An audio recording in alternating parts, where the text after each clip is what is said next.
Bonjour, aujourd'hui nous allons parler de la mode et pour ce faire, nous allons recevoir Kimberly Guillaume Kakou qui est la propriétaire de Red Factory.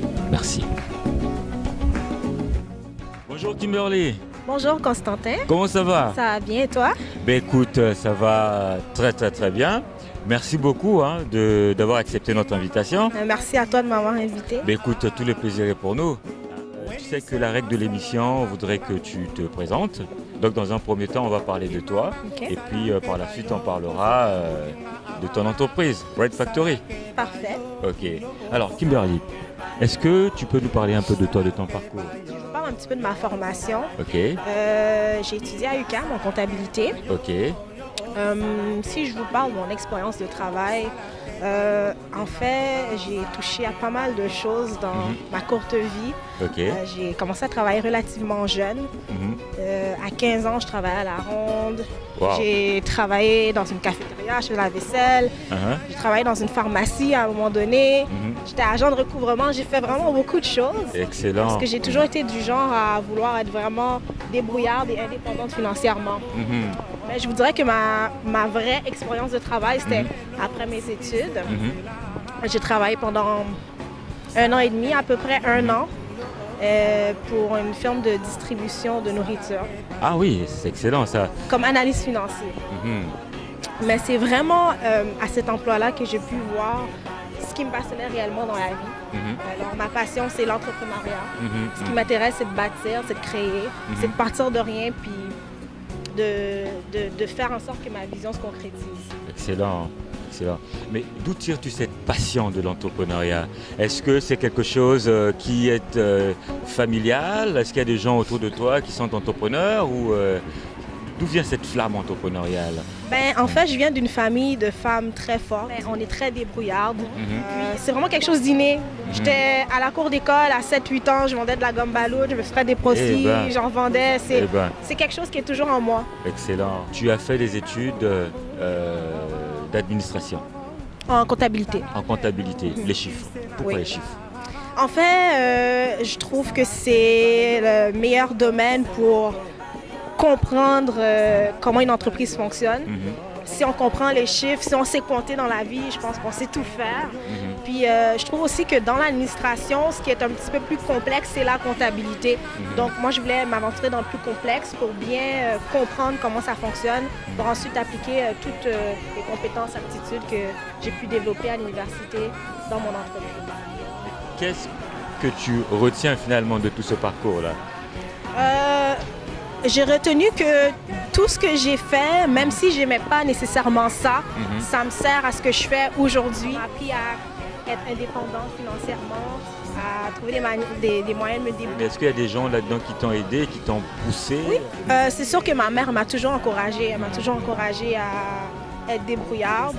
Puis je me rappelle, la raison pour laquelle j'ai commencé à travailler aussi jeune, c'est parce que j'ai demandé une paire de souliers à ma mère. C'était une paire de Nikes, puis c'était vraiment cher. C'était quoi, $150 environ. Puis moi, je les voulais. Elle a dit, ma fille, si tu veux avoir ça, il faut que tu ailles travailler. Donc je pense que ça a été une très bonne leçon de vie pour moi. Donc ça m'a appris que dans la vie, quand on veut quelque chose, il faut travailler. Finalement, si on te demandait de résumer en quelques mots ton parcours, que dirais-tu?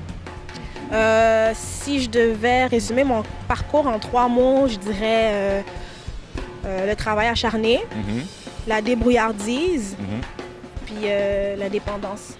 Excellent, mais c'est parfait. Non, mais c'est vraiment très bien, tu as un parcours très riche d'enseignement. Merci.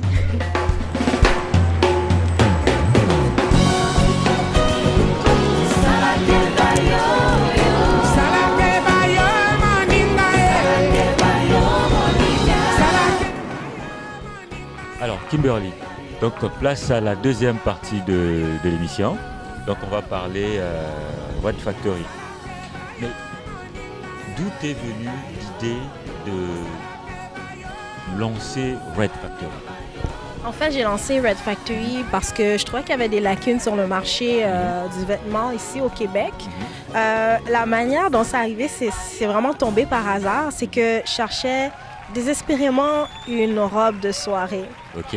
Donc, j'ai parcouru tout le centre-ville. Je suis allée sur Saint-Laurent. Je suis allée partout, puis j'ai pas trouvé ce que je recherchais. Ensuite, je me suis dit, ça fait environ 2 ans et demi. Je me suis dit, peut-être que je devrais essayer d'aller sur Internet. Je vais voir qu'est-ce que ça donne. Donc, j'ai cherché sur Internet.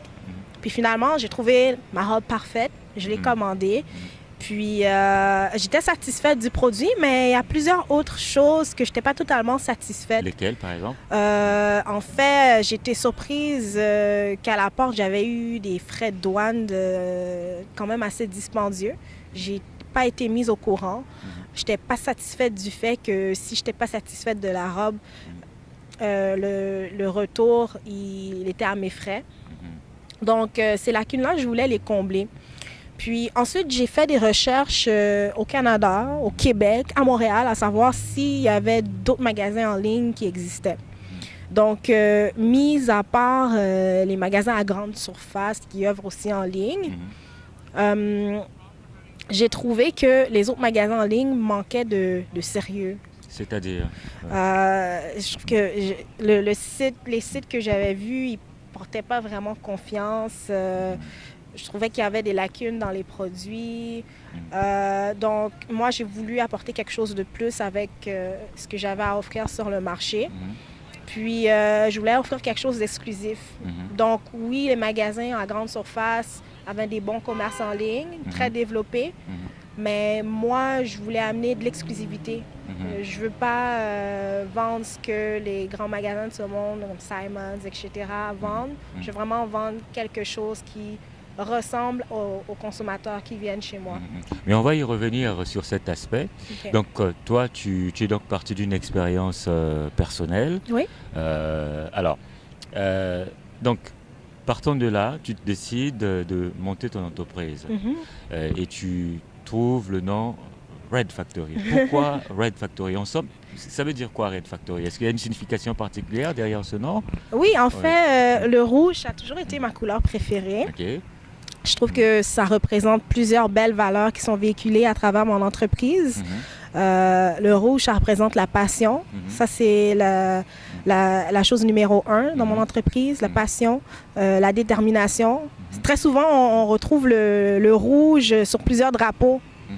Donc, il est même sur dans celui du Canada.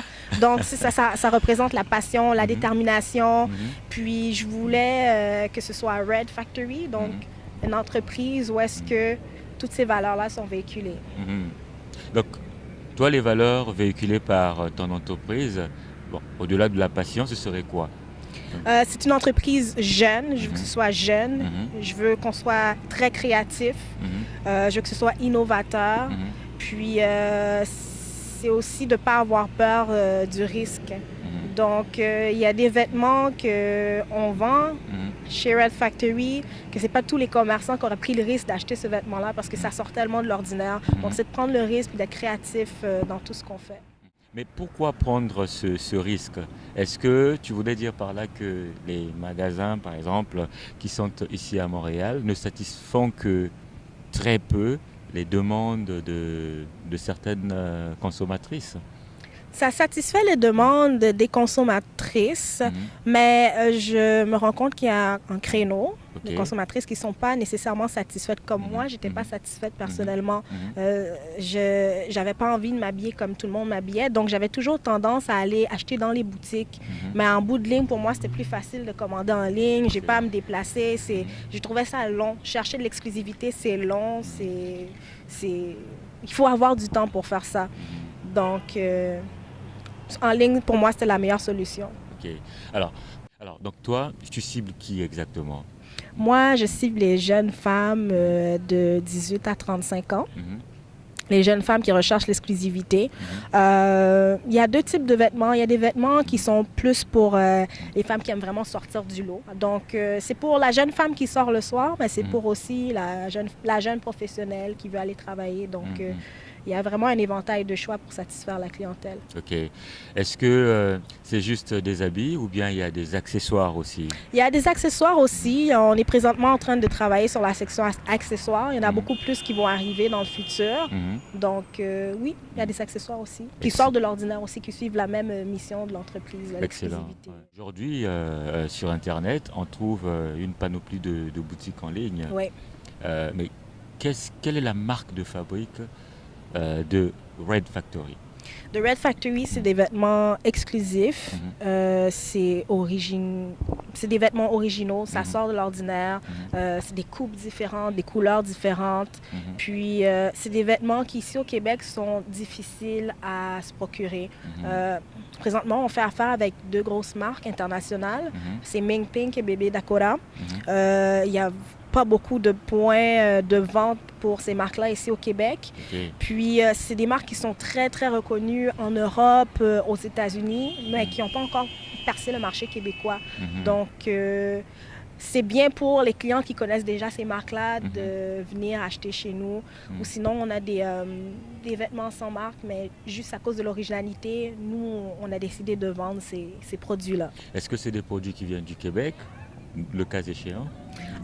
Pour l'instant, la plupart de nos produits sont importés, mais on est toujours en développement. On cherche des designers québécois, on cherche l'originalité. Donc, nous, on veut vraiment promouvoir les designers d'ici, les designers locaux. Ok, donc il y a une porte ouverte pour eux, quoi. Excellent.